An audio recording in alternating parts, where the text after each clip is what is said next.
আবার একটি জেলায় প্রাইমারি শিক্ষক পদে নিয়োগের জন্য বিজ্ঞপ্তি জারি হয়েছে। তো আপনারা যদি এখানে আবেদন করতে চান ভিডিওটি পুরোপুরি দেখবেন। প্রাইমারি শিক্ষক পদে আবার একটি জেলায় চাকরির বিজ্ঞপ্তি প্রকাশিত হয়েছে, যেখানে বেশ কয়েকটি শূন্য পদে চাকরির বিজ্ঞপ্তি প্রকাশিত হয়েছে। ভিডিওটি পুরোপুরি দেখবেন, আমি আপনাদেরকে বিস্তারিত জানিয়ে দিচ্ছি। আর অবশ্যই এরকম ভিডিও পাওয়ার জন্য আমাদের সরকারি জব মার্ট চ্যানেলটি সাবস্ক্রাইব করে পাশে রাখা বেল নোটিফিকেশনটি অল প্রেস করে দেবেন। ফেসবুক থেকে দেখলে পেজটিকে অবশ্যই ফলো দিয়ে রাখবেন। Application form for part time teacher on contractual basis. Contractual বেসিসে পার্ট টাইম টিচার নিয়োগের জন্য বিজ্ঞপ্তি জারি হয়েছে, যার অফলাইন ফর্ম আপনাদেরকে পূরণ করে জমা করতে হবে। শুধুমাত্র ইন্টারভিউর মাধ্যমে আপনারা এই চাকরিটা পেতে পারবেন। ফর্মটি আমি দেখিয়ে দিচ্ছি কীভাবে পূরণ করবেন। এখানে category of post applied for, এখানে রয়েছে PGT, TGT, PRT.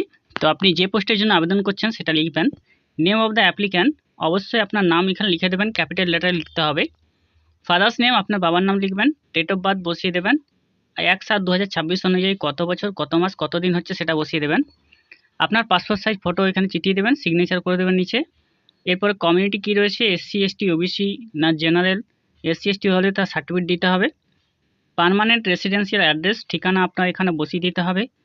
Present address, correspondence আপনার এখানে বসিয়ে দেবেন অ্যাড্রেসগুলো। নিচে রয়েছে মোবাইল নম্বর, আপনার মোবাইল নম্বর বসিয়ে দেবেন। ইমেল অ্যাড্রেস বসিয়ে দেবেন। এরপর প্রেজেন্ট এমপ্লয়মেন্ট, অর্থাৎ আপনি এখন কিছু চাকরি করেন নাকি সেটা লিখে দেবেন। এডুকেশনাল কোয়ালিফিকেশন, শিক্ষাগত যোগ্যতা কী রয়েছে সেটা লিখে দেবেন। মোবাইল নম্বর আবার দিতে হবে, ইমেল অ্যাড্রেস রয়েছে আবার দিতে হবে। এরপর রয়েছে এডুকেশনাল কোয়ালিফিকেশনের ডিটেলস দিতে হবে। সিরিয়াল নম্বর দিয়ে আপনি এখানে প্রথমে মাধ্যমিক দেবেন, কোন এক্সাম পাস, সিরিয়াল নম্বর 1-এ এখানে 1 নম্বর দেবেন। তারপর কোন এক্সাম পাস করেছেন মাধ্যমিক লিখবেন, কোন বোর্ড থেকে সেটা লিখবেন, কোন বছরে পাস করেছেন, পার্সেন্টেজ কত, কত মার্কস পেয়েছিলেন সেটা আপনি লিখে দেবেন। এভাবে পরপর লিখে দেবেন। এরপর extra qualification of experience, extra qualification বা এক্সপিরিয়েন্স থাকলে সেটা দিয়ে দেবেন। আইডেন্টিফিকেশন মার্কস কী রয়েছে সেটা আপনাকে লিখে দিতে হবে। আপনার শরীরে কোথায় কী দাগ ফাগ রয়েছে সেগুলো আপনি লিখে দেবেন যাতে আপনাকে চেনা যায়। ডিক্লারেশন রয়েছে, ডেট প্লেস বসিয়ে দেবেন এবং সিগনেচার আপনি করে দেবেন। এরপর এর সাথে সমস্ত ডকুমেন্টস আপনাকে অ্যাটাচ করতে হবে। সমস্ত ডকুমেন্টস আপনি অ্যাটাচ করবেন এবং অফলাইনে আপনাকে জমা করতে হবে, অনলাইন নয়। এরপরে এখানে যে শূন্য পদে নিয়োগ হচ্ছে সে ভ্যাকেন্সিগুলো রয়েছে। পিজিটি বায়োলজিতে 1টি, পিজিটি কেমিস্ট্রিতে 1টি, কম্পিউটার সায়েন্সে 1টি, ইকোনমিক্সে 1টি, ইংলিশে 1টি, হিন্দিতে 1টি, জিওগ্রাফিতে 1টি, পলিটিক্যাল সায়েন্সে 1টি, সোশ্যোলজিতে 1টি, হিস্ট্রিতে 1টি শূন্যপদ রয়েছে। এরপর টিজিটি ট্রেন গ্র্যাজুয়েট টিচারের জন্য কম্পিউটার সায়েন্সে 1টি, ইংলিশে 1টি, ইংলিশ টিজিটি ইংলিশ 1টি, টিজিটি ইংলিশ 2টি রয়েছে, টিজিটি হিন্দি রয়েছে 2টি, পিওর সায়েন্সে রয়েছে 2টি, সংস্কৃতে রয়েছে 1টি, সায়েন্সে পিওর সায়েন্সে রয়েছে 1টি, সোশ্যাল সায়েন্সে 2টি, পিটিআই রয়েছে ফিমেল 1টি, পিটিআই মেল রয়েছে 1টি, পিআরটি ইংলিশ মিডিয়াম 4টি, পিআরটি ইংলিশ মিডিয়াম 5টি শূন্যপদ রয়েছে। এরপর রয়েছে এখানে পোস্ট গ্র্যাজুয়েট টিচার বা পিজিটি, পোস্ট গ্র্যাজুয়েট টিচার বা পিজিটি পদের জন্য ইন্টারভিউ হবে 21/7/2026, 21শে জুলাই 2026 ইন্টারভিউ হবে। সময় হচ্ছে সকাল 8টা থেকে দুপুর 11টার মধ্যে আপনাদেরকে রিপোর্ট করতে হবে। রেলওয়ে এইচএস স্কুল আলিপুরদুয়ার জংশনে আপনাদেরকে উপস্থিত থাকতে হবে। রেলওয়ে এইচএস স্কুল আলিপুরদুয়ার জংশনে আপনাকে উপস্থিত থাকতে হবে 27শে জুলাই 21শে জুলাই 2026 8টা থেকে 11টার মধ্যে।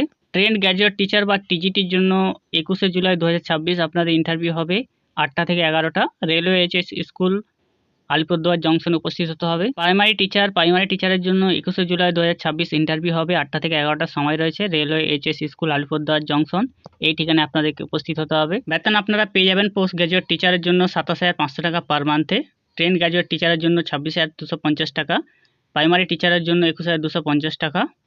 বয়স হতে হবে 18 থেকে 65 বছরের মধ্যে, 18 বছর থেকে 65 বছরের মধ্যে বয়স হতে হবে। শিক্ষাগত যোগ্যতা যেগুলো চেয়েছে, পোস্ট গ্র্যাজুয়েট টিচার বা পিজিটির জন্য মাস্টার ডিগ্রি থাকতে হবে, এবং সংশ্লিষ্ট ইয়েতে 50% নম্বর আপনাদেরকে থাকতে হবে। Biology, chemistry, economics, English, Hindi, geography, political science, sociology, history. BEd থাকতে হবে যে কোনো ডিগ্রি রেকগনাইজড ইউনিভার্সিটি থেকে, এবং পিজিটির ক্ষেত্রে অবশ্যই কম্পিউটার সায়েন্স অ্যাটলিস্ট 50% নম্বর থাকতে হবে। বিই বা বিটেক অথবা সমতুল্য ডিগ্রি থাকতে হবে, ডিপ্লোমা থাকতে হবে, অথবা বিই বা বিটেক থাকতে হবে এনি স্ট্রিমে, গ্র্যাজুয়েশন ডিপ্লোমা অথবা এমএসসি বা এমসিএ থাকতে হবে, অথবা বিএসসি বা বিসিএ থাকতে হবে, অথবা পোস্ট গ্র্যাজুয়েশন ডিগ্রি থাকতে হবে, অথবা পোস্ট গ্র্যাজুয়েশন ডিপ্লোমা থাকতে হবে কম্পিউটার পোস্ট গ্র্যাজুয়েশন ডিগ্রি, অথবা B level DOEACC post graduate any সাবজেক্টে, অথবা C level DOEACC ministry of information communication technology. Hindi এবং ইংলিশ মিডিয়ামে টিচিং জানতে হবে, কম্পিউটার অবশ্যই আপনাদেরকে জানতে হবে। ট্রেন্ড গ্র্যাজুয়েট টিচারের জন্য আপনাকে গ্র্যাজুয়েশন থাকতে হবে এই সমস্ত সাবজেক্টে। এবং 2 বছর ডিপ্লোমা থাকতে হবে এলিমেন্টারি এডুকেশন, অথবা 50% নম্বর থাকতে হবে গ্র্যাজুয়েশনে বা পোস্ট গ্র্যাজুয়েশনে, এবং বিএড থাকতে হবে, অথবা পাস থাকতে হবে টিচার এলিজিবিলিটি টেস্ট বা টেটে। নোটিফিকেশনটা বেরিয়েছে, notification for part time contractual teacher engagement season 2026 railway HS school NF railway Alipurduar junction. তো আপনাদের কি অফলাইন ফর্মটা পূরণ করে railway HS school NF railways Alipurduar জংশনে উপস্থিত হতে হবে। সেখানে আপনাদেরকে ইন্টারভিউ দিতে হবে।